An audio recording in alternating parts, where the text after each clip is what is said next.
Assalamualaikum warahmatullahi wabarakatuh. Waalaikumsalam warahmatullahi wabarakatuh.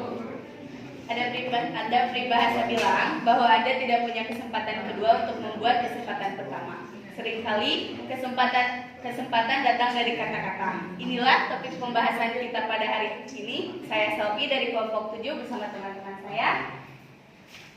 Saya Muhammad Umar. Saya Hanifah. Saya Uda. Kami di sini akan membahas tentang qiraat Al-Quran. Apa sih itu qiraat Al-Quran?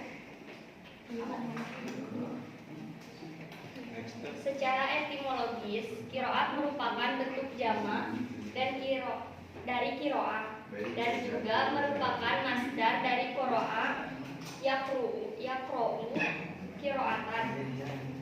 Menurut Ar-Raghib dalam kitabnya Mufradat Al-Fajr Al-Quran yang berarti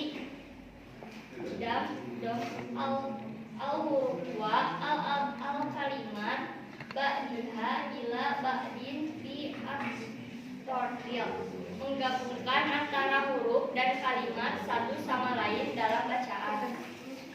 Dalam KBBI, qiraah berarti bacaan atau membaca. Sedangkan secara terminologis yang dimaksud qiraah adalah cara membaca Al-Quran oleh seorang imam ahli qiraah berbeda dengan cara imam yang lain. Az-Zarqani dalam kitabnya Manahil Al-Irfan fi Ulum Al-Quran mendefinisikan qiraah sebagai berikut. Suatu cara membaca Al-Quran Al-Karim dari seorang imam ahli qiraah yang berbeda dalam cara membaca dengan cara membaca imam yang lainnya, sekalipun riwayat dan jalur periwayatnya sama, baik perbedaan itu dalam pengucapan huruf atau bentuknya. As-Sabuni menambahkan dalam definisinya tentang qiraah dengan menyebutkan bahwa cara baca Al-Quran itu harus mempunyai sanad yang sampai Rasulullah SAW sabda. Cara membaca Al-Quran dari seorang imam ahli qiraah yang berbeda dengan cara membaca imam lainnya berdasarkan sanad yang menyambung kepada Rasulullah SAW. Dilihat dari kedua definisi di atas bahwa pengertian qiraah di sini tidak sama seperti pengertian qiraah dalam percakapan sehari-hari yang sepadan dengan tilawah, yaitu hanya sekedar dalam pengertian membaca atau bacaan, atau dalam artian membaca Al-Quran dengan irama atau lagu tertentu. Tapi yang dimaksud dengan qiraat dalam kajian ulumul Quran adalah satu cara membaca Al-Quran dengan mahzab yang dipilih oleh ahli qiraat dengan sanad yang bersambung kepada Rasulullah SAW. Kita lanjut ke sejarah qiraat Al-Quran. Meluasnya wilayah Islam dan menyebarnya para sahabat dan tabi'in mengajarkan Al-Quran sebagai kotak menyebabkan timbulnya berbagai qiraat. Perbedaan pembacaan antara satu qiraat dengan yang lainnya bertambah besar pula, sehingga sebagian riwayatnya tidak bisa lagi dipertanggungjawabkan. Sehingga para ulama menulis qiraah-qiraah ini dan sebagainya menjadi masyhur. Sehingga lahirlah istilah qiraah 7, qiraah 10, qiraah 14. Adapun imam ahli qiraah yang dipercaya dan diikuti kebanyakan orang Asyuyuti dalam kitab Al-Itqan fi Ulum Al-Quran menjelaskan bahwa imam dan ahli qiraah itu tersebar ke semua penjuru pusat. Ada yang tahu gak ada berapa imam dan ahli qiraah? 3. Ada banyak, terbagi menjadi 5 daerah. Yang pertama di Madinah, yaitu ada Abu Ja'far Yazid bin Al-Qaqat, Syaibah bin Nafsah, dan Nafi bin Abdirrahman. Yang kedua yang dari Mekah ada Abdullah bin Katsir dan Humaid bin Qais al-Arraj. Yang dari Kufah Yahya bin Wasab, Asim bin Abi An-Nuzu. Dari Basrah Abdullah bin Abi Ishaq dan Isa bin Aru. Dari Syam Abdullah bin Amir, Atiyah bin Qais al-Kilabi.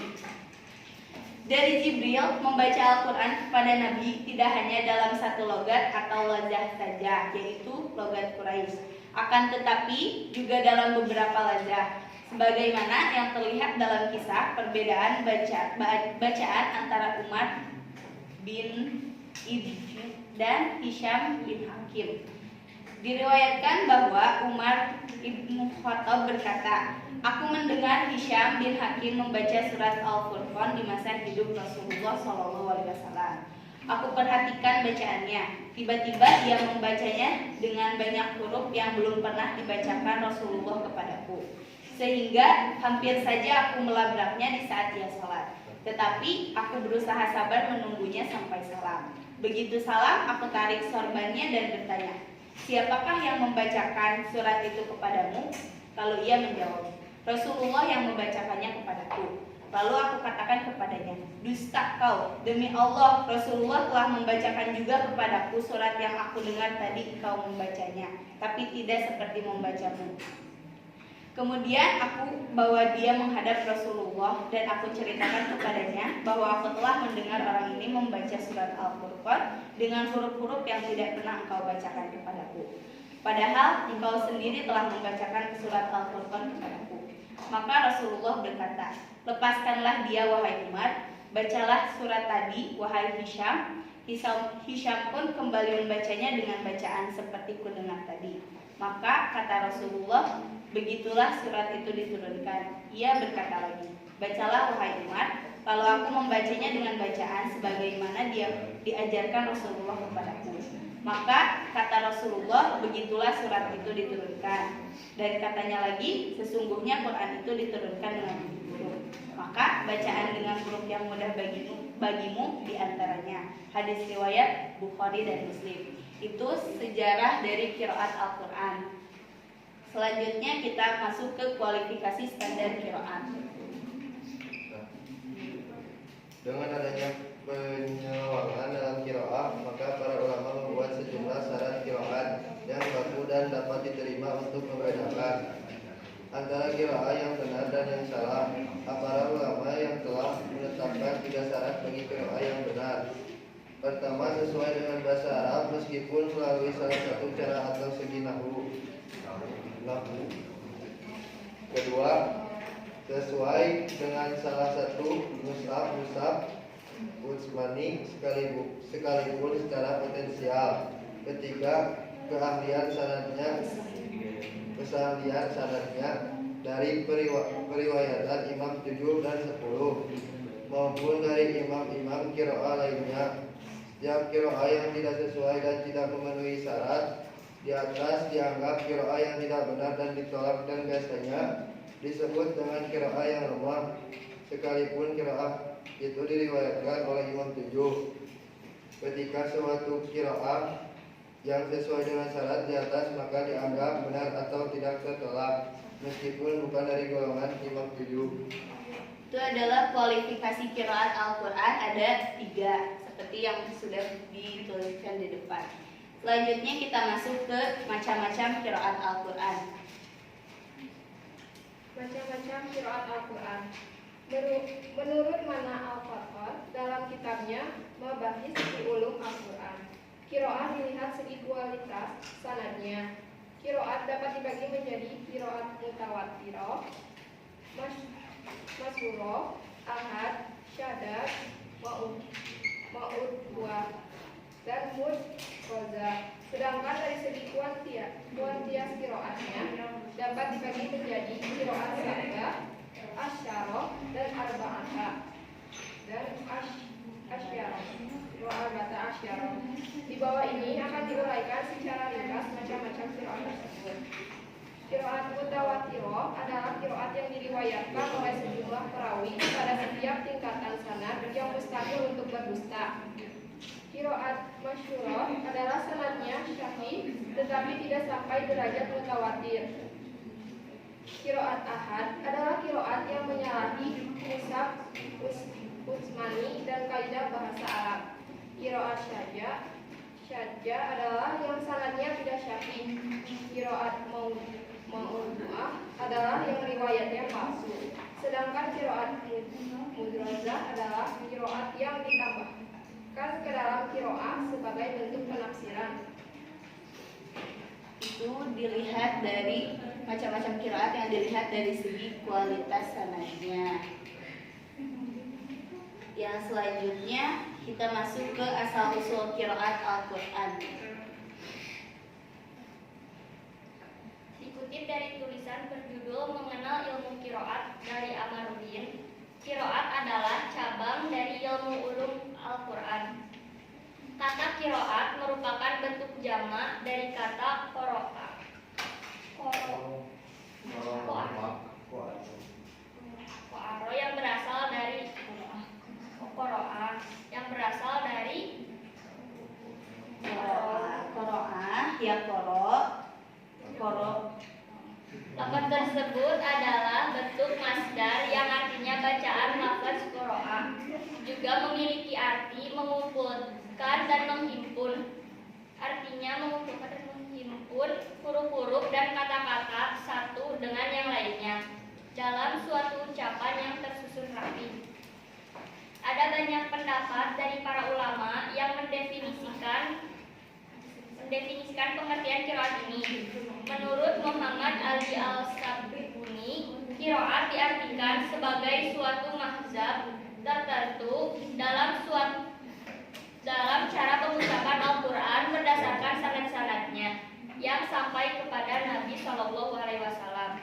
Senada dengan itu, Imam Syihabuddin Al-Kastalani mengartikan qiraat sebagai ilmu untuk mengetahui kesepakatan serta perbedaan cara pengucapan lafaz-lafaz Al-Quran seperti irob, haz, isbat, fas, wasa, ibdal yang diperoleh dengan periwayatannya.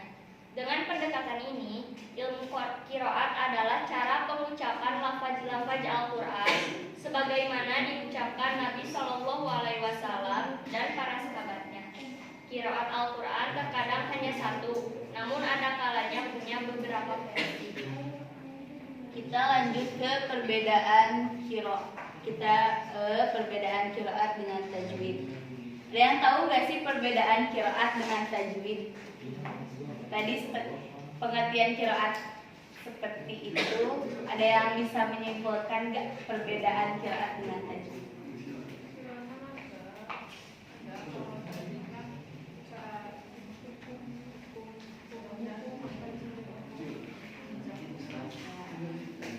Saja ya. Ilmu qiraat dan tajwid sama-sama mempelajari bacaan Al-Quran meski berbeda. Sebagian ulama mendefinisikan tajwid adalah mengucapkan setiap huruf Al-Quran sesuai dengan makhraj dan sifatnya. Ulama lain mendefinisikan tajwid adalah mengucapkan huruf Al-Quran dengan tertib menurut bunyi asalnya. Selain itu, harus sesuai makhraj disertai melembutkan bacaan sesempurna mungkin, tidak serampang atau dibuat-buat. Dari pengertian di atas dapat disimpulkan ilmu qiraat adalah pengucapan lafaz Al-Quran terkait substansi lafaz, kalimat atau dialek kebahasaan. Sedangkan tajwid adalah kaidah yang bersifat teknis untuk memperindah bacaan Al-Quran. Sebelumnya kita ke faedah mempelajari ilmu qiraat. Ada beberapa manfaat yang dapat dipetik dalam mempelajari qiraat Al-Quran antara lain: 1. Dapat menguatkan ketentuan-ketentuan hukum bacaan yang telah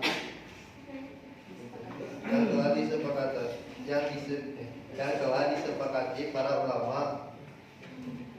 Yang kedua, dapat mencari solusi hukum bacaan yang diperselisihkan para ulama. Yang ketiga, dapat menggabungkan dua ketentuan hukum bacaan yang berbeda Yang keempat, dapat menunjukkan dua ketentuan hukum bacaan yang berbeda dalam kondisi berbeda pula. Yang kelima, dapat memberikan penjelasan terhadap suatu kata di dalam ayat-ayat Al-Quran yang mungkin sulit untuk dipahami maknanya. Adapun bervariasinya qiraat yang sahih juga mengandung banyak faedah dan fungsi, diantaranya A. Menunjukkan betapa terjaganya Al-Quran dari perubahan dan penyimpangan. Yang kedua, meringankan umat Islam dan memudahkan untuk membaca Al-Quran. Yang ketiga, bukan terbukti datar Al-Quran dari segi kepadatan makna.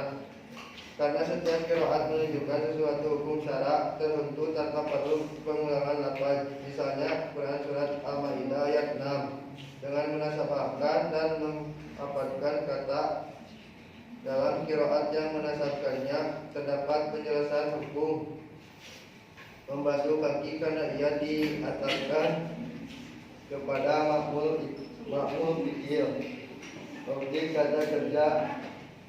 Sedang qiraat dengan jar dapat menjelaskan hukum menyapu sepatu ketika terdapat keadaan yang menuntut demikian dengan alasan lafaz itu diatapkan kepada maf'ul fi'il masalah. Dengan demikian maka kita dapat menyimpulkan dua hukum tanpa berpanjang lebar kata. Hal ini sebagian makna kemukjizatan Al-Quran dari segi kepadatan maknanya. Penjelasan terhadap apa yang mungkin masih global dalam qiraat lain. Itu adalah faedah mempelajari ilmu qiraat. Selanjutnya itu ada contoh perbedaan qiraat pada Quran surat Al-Fatihah dan implikasinya pada pemaknaan ayat-ayatnya. Enggak. Kita baca dulu surat Al-Fatihah dari ayat 1 sampai 7.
Segala puji bagi Allah, Tuhan semesta alam, Maha Pemurah lagi Maha Penyayang, yang menguasai di hari pembalasan. Hanya Engkaulah yang kami sembah, dan hanya kepada Engkaulah kami meminta pertolongan. Tunjukilah kami jalan yang lurus, yaitu jalan orang-orang yang telah Engkau beri nikmat kepada mereka. Bukan jalan mereka yang dimurkai, dan bukan pula jalan mereka yang sesat. Ayat Al-Quran pada kata atau lafal tertentu dibaca dengan berbagai bentuk bacaan. Para imam qori sesuai dengan apa yang mereka riwayatkan dari Nabi Muhammad SAW berbeda dalam membacanya, yakni meliputi hal-hal sebagai berikut. Pertama, menggunakan huruf yang berbeda, yaitu suatu qiraat berbeda dengan qiraat lainnya dalam persoalan huruf yang digunakan dalam suatu kata. Contoh lafal Syirota di antara qiraat 7 membacanya dengan huruf sad, dan di antara qiraat 10 yang lain membacanya dengan huruf sin, yaitu Syirota. Kedua bacaan tersebut sama-sama bagian dari Al-Quran dan semuanya mutawatir. Kedua, perbedaan dalam menentukan bunyi lafal, seperti membaca kata. Pada kata tersebut bisa dibaca panjang huruf minnya oleh Ashir, Al-Kisai, dan Yakub. Ketika dibaca panjang, maka kata berarti pemilik hari pembalasan. Sedangkan Imam Nafi, Ibnu Katsir, Abu Am, Ibnu Amir, Hamzah membacanya dengan memendekkan huruf mimnya, sehingga maknanya adalah raja atau merajai hari pembalasan. Nah itu dia ada dua perbedaan yang kami ambil, yaitu menggunakan huruf berbeda. Contoh pada lafaz siroto yang dalam qiraat 7 membacanya dengan huruf shad, sedangkan pada qiraat 10 itu membacanya dengan huruf sin, siroto. Yang kedua, perbedaan dalam menentukan bunyi lafaz. Pada contoh kata maliki yaumiddin, itu ada yang membaca mimnya dipanjangkan, ada pula yang dipendekkan. Selanjutnya kita membuka sesi pertanyaan.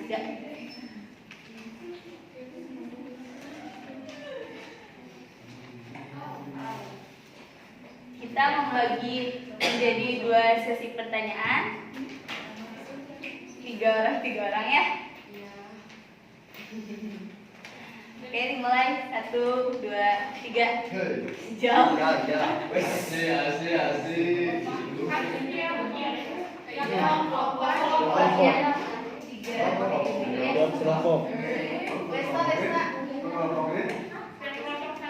Setiap kelompok 1.